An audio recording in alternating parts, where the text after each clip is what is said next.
Outsourcing tends to have a bad reputation as being low quality. Partner Hero's value-based approach raises the bar for the outsourcing industry by investing in employee empowerment and career growth, paying above-market salaries, and maintaining a focus on quality and performance.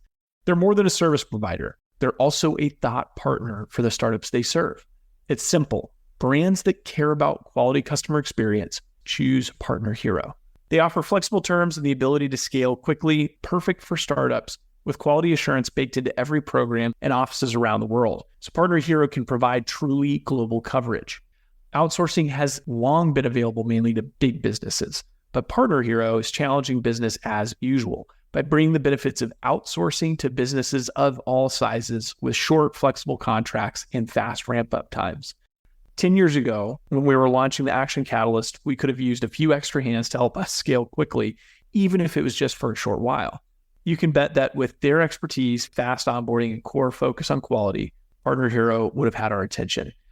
If you're ready to bring in outside customer support help for your startup that feels like it's a part of an existing team, check out Partner Hero. Head over to partnerhero.com/Action Catalyst to book a free consultation with our solutions team. Mention you heard about Partner Hero from the Action Catalyst, and they'll even waive the setup fee. Now, on to the show.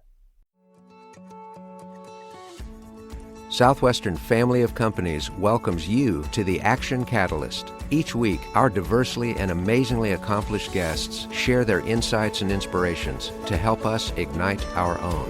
So let's invest attention together to breathe, to reflect and refocus, and decisively defeat that voice we call Mr. Mediocrity. Then let's enjoy moving forward to make a positive difference in our world.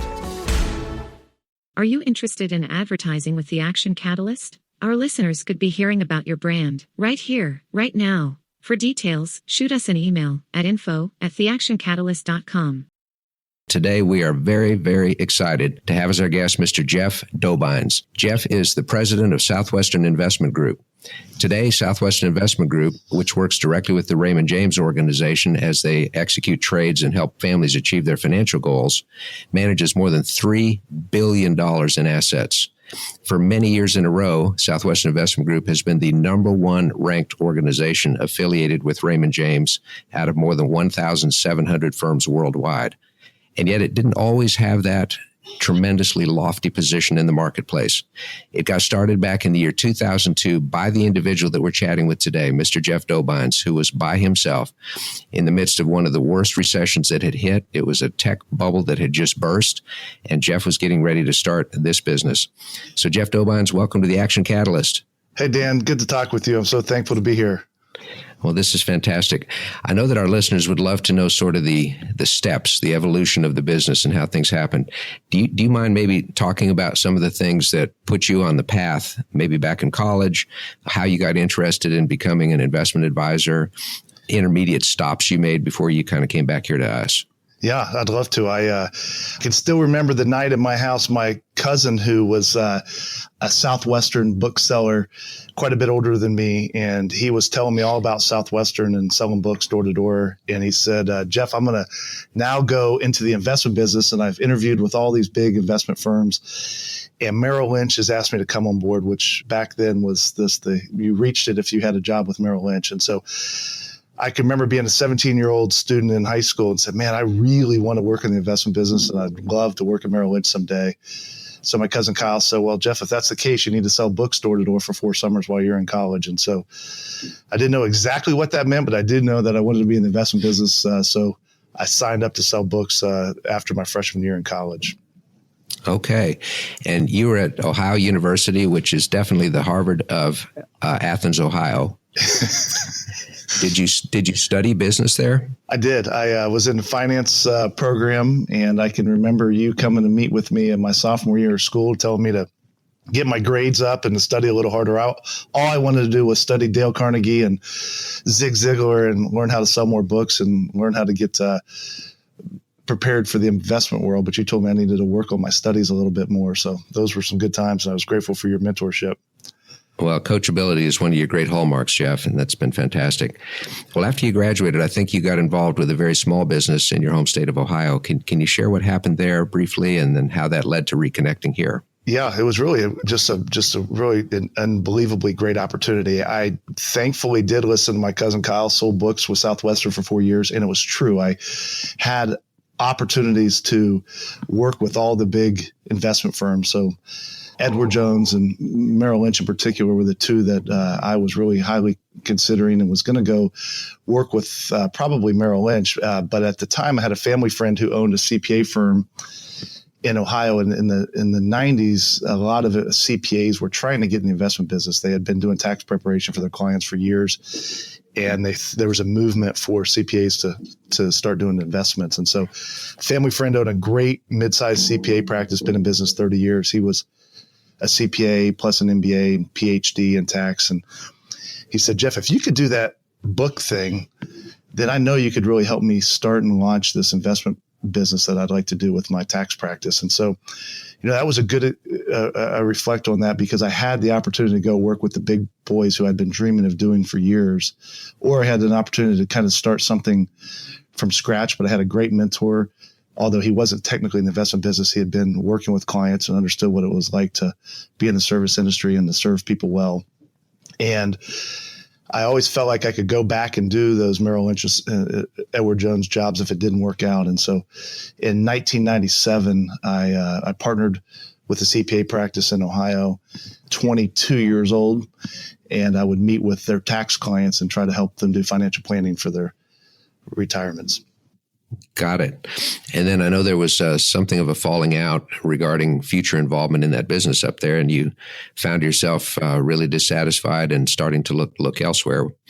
What then transpired? Yeah, it was one of those things, Dan, where a lot of small business owners, I think, struggle with and kind of transitioning ownership and empowering new people. And so, within a couple of years, we had become one of the largest producers within the investment organization that we were affiliated with. And I was running and gunning and doing really well at 26 years old. I think we were the top 0.5% or so of all these investment folks affiliated with this brokerage firm at the time. But I really wanted to kind of be a partner and have an impact on the direction of the company. And I think my mentor just really felt like I was young and he was older and he had built his business. And I thought he was going to kind of transition that ownership and partnership to me. And I just didn't see that happening, unfortunately. And so a good indication that a lesson there, I think, is that when you're trying to build an organization, you really do have to kind of stick to what you tell folks you're going to do and empower them and allow them to grow.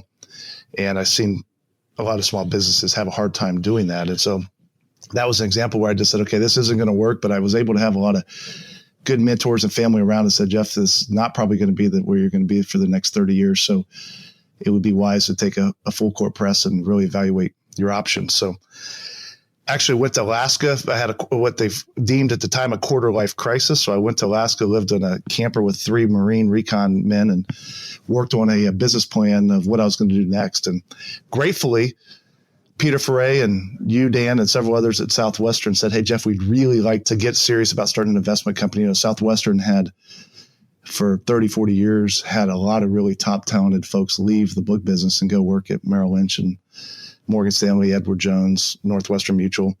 And we thought maybe we could do that internally and provide those guys a great opportunity to stay within the company. And so I moved down here to Nashville in 2002, really with the goal of partnering with Southwestern and really trying to build a large investment company. And so here we are 16 years later, and I'm so thankful for how it's turned out. I think it's awesome. And the mission statement that you started with, because I remember those conversations, was not to be a bullpen environment where there's 150 to 200 calls a day to very high net worth individuals, but instead to help everybody move forward and toward achieving dignity in retirement and their financial goals. And even now, your philosophy, if I understand it correctly, is to improve financial lives so that people can focus on the things that are most important to them, personally, professionally, and spiritually. It is a profound mission that you're embarked upon, and you were on it from the very beginning. But the real question is, how did you get started? You came here with a few acquaintances. You didn't have any prospects per se. What was the process of you being a sole practitioner, the only producer, and trying to build something that could become a visionary type investment firm? Well, the fortunate thing was I hadn't lost any money for clients in the tech bubble burst yet because I was just starting the business in 2002. So people had just gotten rocked in the investment world, and I was able to really be proactive. And it was really interesting at that time. I was able to just meet with a lot of people. I didn't have necessarily a quota or a goal or an agenda that I had to hit. I just wanted to go out and try to serve people well. And thankfully, the company really had a lot of faith in the fact that this was going to be a long-term objective and that we didn't need to rush into things. And so I spent those first 12 months just meeting with as many people as I could, digging in and diving into their situation. And a lot of people I could do help with. My training with Southwestern was great. The background I had with the CPA practice was really helpful of saying, hey, these people really need help and they don't want to be sold something. And so I love the fact that we were independent. We didn't have a product we had to push. We could really offer truly comprehensive financial planning and then go to the marketplace to find the best tool to solve their need. And that was something I really learned at the CPA practice was independence, allegiance only with the client was really a valuable mission. And so thankfully within 6 or 12 months, we were able to start getting some traction and then started having some partnerships with a couple banks, a couple community banks, a couple CPA firms, and then also Dave Ramsey's organization. And so those folks would refer people to me. And because I didn't have a whole lot of clients to focus on, I was able to really super serve those folks well and spend the time and energy and effort to help them develop a good plan. And so that the word of mouth kind of started to spread that we were a group that could be trusted to refer people that you love to develop a good, sound financial plan. I think it's amazing. Not long ago, I saw a 2,000-year-old aqueduct in France that was built by the Romans, and they built it exactly the way you built Southwestern Investment Group. Literally one stone at a time and being careful with what was done with that one stone. And that leads to more and more and more and something that is absolutely tremendous. Now, at some point, you knew you really wanted to grow, and that is the crucial step in making the transition to adding people. When did you know it was time to do that? How did you go about doing that so that you could keep your focus on your existing clients and your relationships with your referral partners, at the same time nurture and develop and train a new person? I think a mentality that's really been a key to my success and what we've been able to do at Southwestern Investments is I always knew that we needed to approach this like a business plan. And so I always compare my dad was a small town attorney. And so he and his business partner were able to really accomplish the American dream. They had a law firm that they've started from scratch after law school. And 30, 40 years later, they were able to sell it to some younger attorneys. But I think about the scale of that is slow and painful because every time they wanted to hire a new attorney, I can just remember that, that was something my mom and dad had to really think about and say, gosh, do we have the budgeted funds to pay for that computer and that office space and to pay the salary for that person? And so it was a very personal and challenging decision every time you wanted to hire somebody. And so the blessing we've had is it was much more analytical, and the game plan was to grow. So we had the vision of what we were trying to accomplish, and we knew it would take money and investment and time, but that was the whole objective. And so thinking a little differently as opposed to an individual business owner, but saying this makes sense. It's a formula. We're going to hire people, and of course, it's going to cost a little bit of money, and sometimes it's not going to work out. But if we are slow and deliberate with how we go through the hiring process, train them really well, find really good people, then it's going to make sense and work well. And so, when I compare ourselves to these other Raymond James folks who I really admire and appreciate so much, I think of them kind of akin to my dad and his law partner. Is that the reason why we were able to scale is we really had a vision to do that, and we weren't afraid to work the plan. Whereas it's hard for a business owner to sometimes make that transition to that investment because it doesn't always work out. And so when it doesn't, you just have to go back to the drawing board, figure out how you're going to make some tweaks, but not give up on that objective. Right. And when did you add your second person after you got started in 2002 as sort of a solo act? I think within that first 8 months or so, we started to get some traction, started to have some clients. And I said, you know what, I could bring in another person.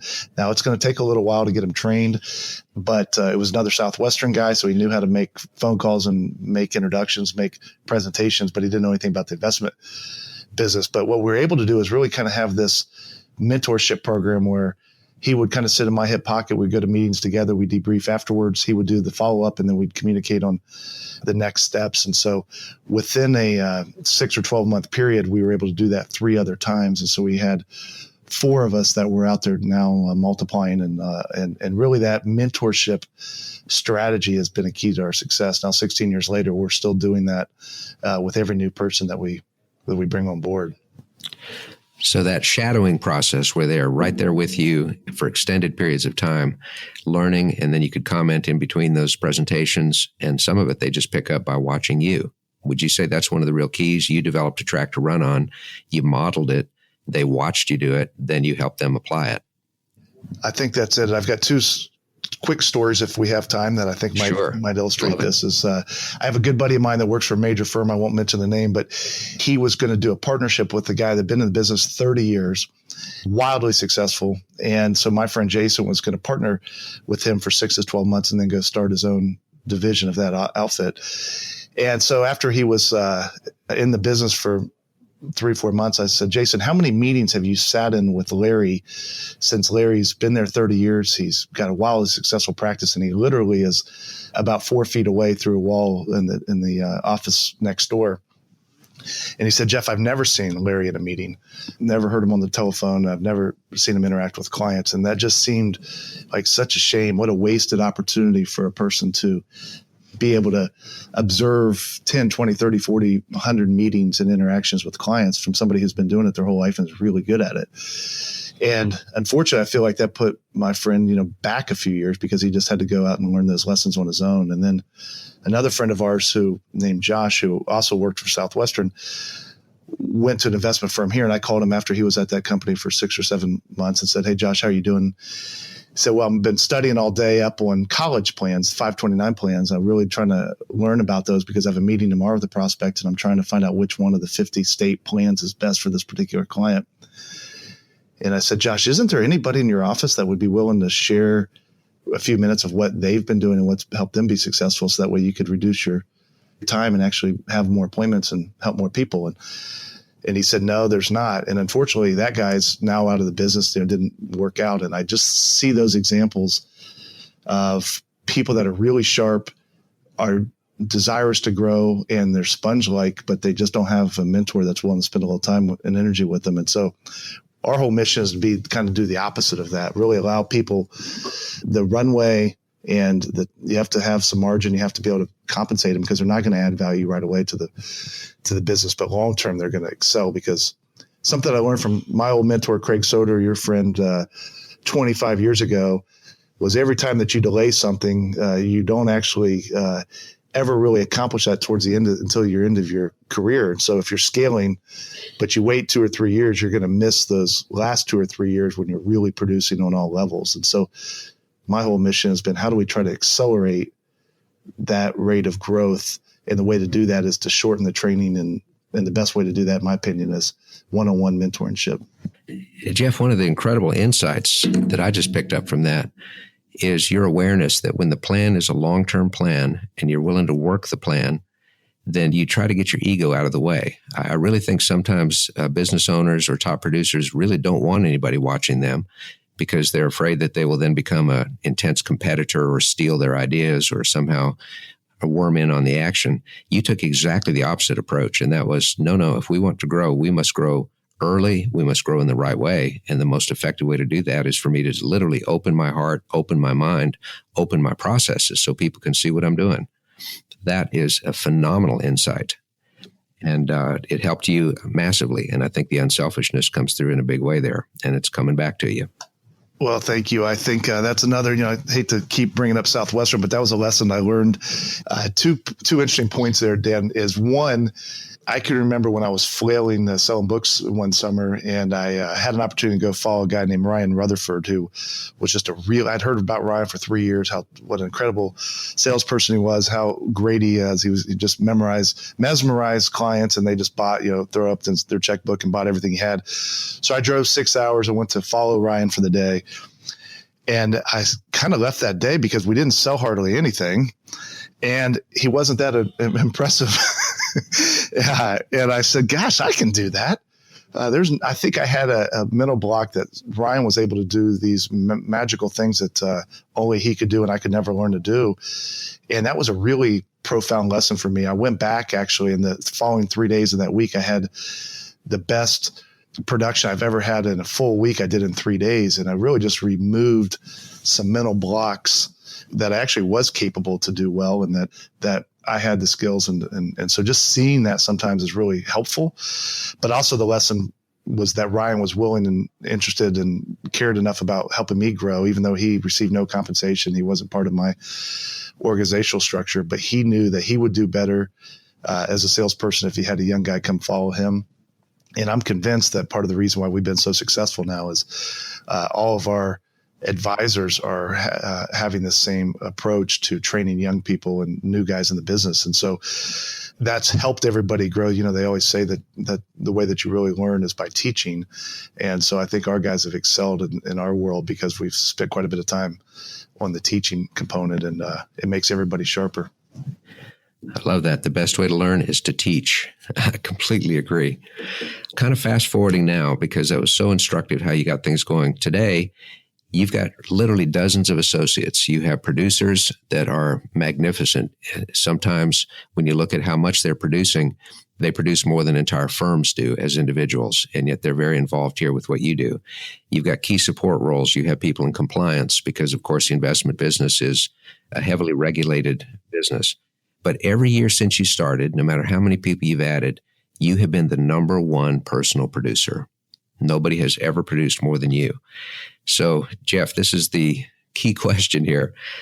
What have you been able to do that lets you produce leading volumes of revenue yourself while also spending time developing a team that is thriving and growing? Well, I've been really fortunate. Number one, I've got some really, really good folks that work at my personal team that are day to day in the trenches helping us serve clients. So I think that's been something, as I've been willing to spend the money and the time and energy to invest in folks to work directly with me to help us service clients. We have some really sharp advisors and key support staff that are able to do a lot of the work that when I look at my peers in the industry, they have to maintain all of those things. And again, kind of going back to the difference of a small business mentality versus really scaling is I just have to be willing, and thankfully we have the capacity and the people and the support to have more of a corporate feel, and not in a bad way, corporate feel, but a corporation that can actually handle things like a CFO role and a chief compliance officer and HR and logistics with office space and all those things that you have to do when you're running a small business like we are. We've been able to have people that can come along and really specialize and be good at that. And then, something I don't like to admit necessarily, but it's true, is that I've not really ever been good at management. I think I've been good at leadership, there's obviously a big difference. And so we made a decision early on, which I think has been really helpful to this point, is to not focus so much on management, but to really just lead by example. Our old mentor, Spencer Hayes, used to say that you can't lead where you won't go. And what is it, Dan? You can't teach what you don't know, and you can't lead where you won't go. Mm-hmm. And so, I'm constantly at the forefront of trying to learn how to do this business better, because I spend the majority of my time doing this business. And so it really makes it easy on the management side, because I just get to share what I'm doing every day and what our team is doing to grow our business with the other folks in our organization that are trying to do the same thing. So they're not distracted trying to figure out what they need to do to be successful, because they're just a year or 2 or 3 behind where we are. And so that's been really fun. They can just kind of do what I'm doing, and I'm out there trying to figure out what the folks that are doing better than me are doing. And so we're really trying to do more of this mentorship and leadership role, and really not having much in the role of management. Right. Now, from a different perspective, Jeff, anytime you look at a business that has grown as rapidly and has prospered as much as yours has, it can sometimes be tempting to say, well, they must have missed a lot of the bumps in the road. They haven't had a lot of the obstacles. They probably haven't ever had anybody quit or leave. And I happen to know that that's not the case. You've definitely had your share of setbacks, and your business has taken some blows. You also operate in a highly regulated environment where, with the signing of a pen in Washington, D.C., everything changes in what you do, as well as all the other investment firms. So when you face setbacks, when you face problems, What has been your normal thought process or mindset? And what could you share for our listeners in general about how to recover from something that may not just be a bump in the road? It could actually be an enormous sinkhole that can swallow the Corvette Museum if you let it. Well, that's a great question. And I think that we've tried to have kind of this steady hand on the wheel and realize we're trying to build something for the next 30, 40, 50, 60 years. And so there's going to be lots of bumps in the road, and we can't see what is coming around the corner. But we do feel like if we can stay focused on serving people well, training people well, and treating people well, then, everything does kind of tend to work out. And so it's been really at times challenging when we've had personnel issues and when we've had legislative issues that have required an exorbitant amount of work from support staff, reforms, and all this changes of operations that our business oftentimes requires. But I think we've tried to maintain that mission that we really are making an impact on people, on their lives. People rely on us to provide this advice, and that we want to really have an obligation to do the right thing and to serve them well. And if we focus on that primarily, but of course we also have to have folks that do the other parts of the business in order to keep our doors open. But I think with that long-term perspective and just taking things day by day and recognizing that there are obviously going to be bumps in the road. The next 10 years are going to look differently than the past 10 years, but we just try to be a little bit more steady. And I think that having folks around the leadership group, and so we have a whole team of leaders that we meet with on a regular basis within the company and then also outside the company, to bounce ideas off of and to provide some encouragement and support when we're getting a little agitated or frustrated and need some guidance. So that's something I would really recommend. Is I've been in coaching my whole career, and oftentimes 2 or 3 different types of coaching programs at once, which I can imagine for some people that seems like that'd be a little overkill, but gosh, it always is good to get feedback from somebody that really cares about you and has a vested interest in your business. So whether it's consultants or coaching or a leadership board or client advisory board, always looking for encouragement, feedback, accountability. I think too many of us try to operate in a vacuum, and that's a scary, dangerous place to be. And so I've just always felt like I have an obligation to try to get constant feedback and input from people that really care about our success.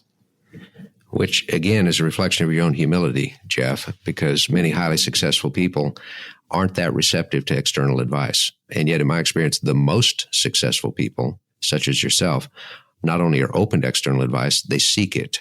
Because there's an old phrase that our mutual mentor years ago, Jerry Heffel, used to say, and that is that no one can be objective about themselves.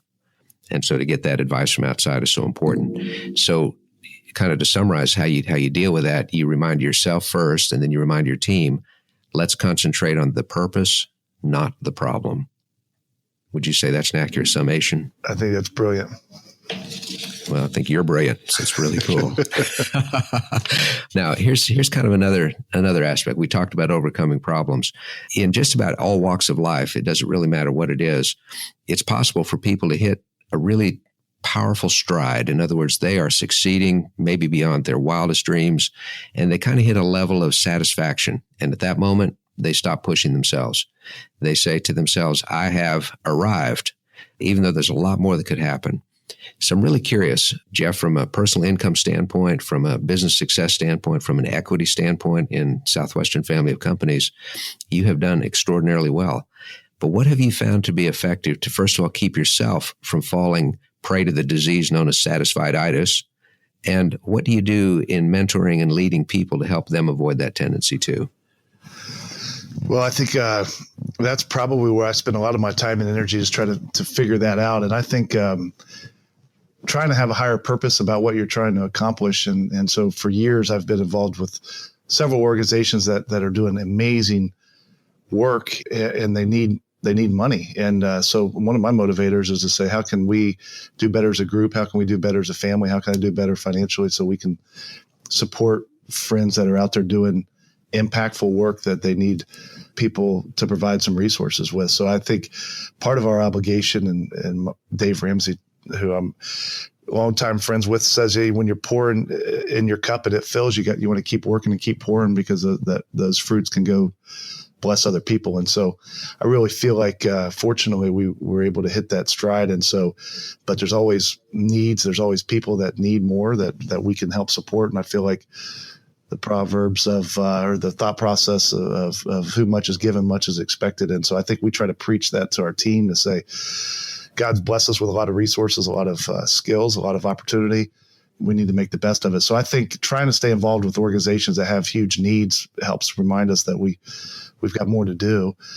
And then I think this concept, again, of kind of this mentorship partnership deal. So I've got young folks that are really, really talented that rely on the success of my personal work ethic and success to feed their family and to put their kids in school and to help their retirement. And so they're relying on me. And so I feel like I've got an obligation. So having those younger people that are motivated and inspiring around really pushes everybody in our organization the same way. And so it is interesting. We have some really top producers, and our average production for advisors is just off the charts. But there's always, we show the scoreboard a lot. So there's not a meeting that we have where we don't show how everybody's doing compared to everybody else. And so there's always a motivation to get better, because if we're not getting better, then somebody else is going to catch us either internally or within our peer group or within our community. And so an obligation to do well.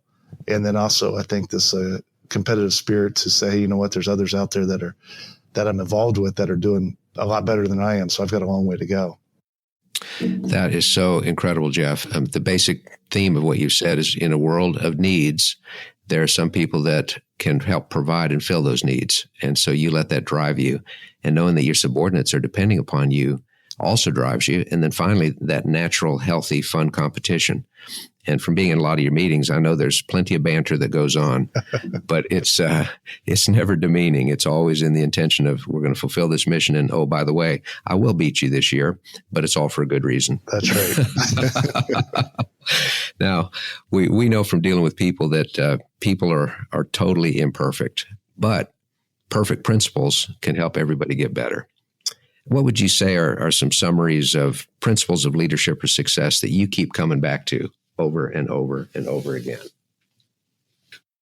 Well, I think there's quite a few that we were just gleaned as when we were selling books and working with Southwestern, and a lot of those come back to this idea that we really want to serve people really well. I think that I've got a couple signs on my desk here, and one of them says work hard to serve others. So I think that's a mission that we really want to do. I've got an obligation to work hard, and I've got an obligation to serve others. And then there's another one that says it's okay to be afraid, just do it anyway. So I look at that sign every morning when I sit down at my desk. And so there's obviously things that we need to do that we don't like to do, and our objective is to try to knock those out and accomplish something every day that I didn't want to do, that was hard or challenging.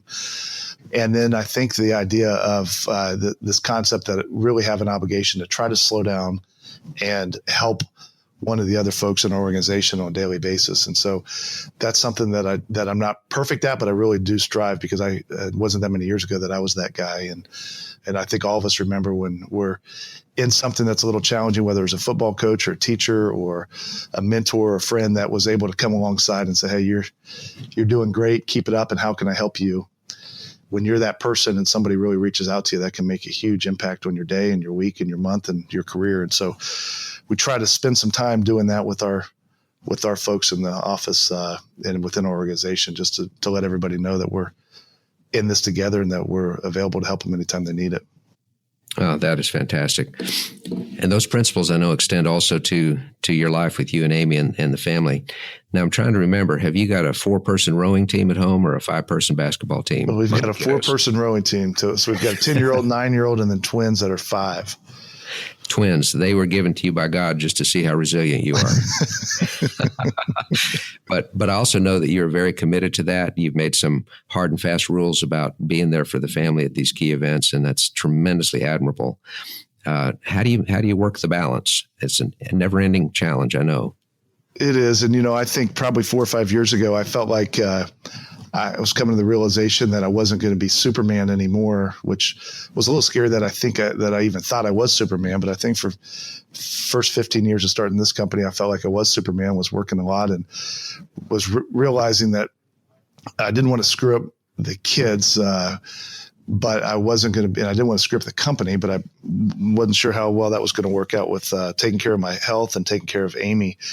And so I actually went through I've been in coaching and group therapy for years, but I went to a halftime institute here in Nashville, which is an organization for folks. And I was the youngest person in the group, but it was really the mission was how to move from success to significance. And I still had a long way to go on the success side, but I really wanted to start thinking about what significance I was making, and not just in the business. And so that made me realize, there is a time to take your foot off the pedal and to be sure that I was taking care of my health and taking care of my family. But also at the same time, the way I could do that really well without messing up the company was to empower and hire folks to help do a lot of the stuff that I was doing when I was first founding the company. And so that's allowed us, it's really been neat because we have a lot of leaders that have stepped up to take over all the roles that I used to do. And obviously I wasn't doing it all very well. One person can't do it all.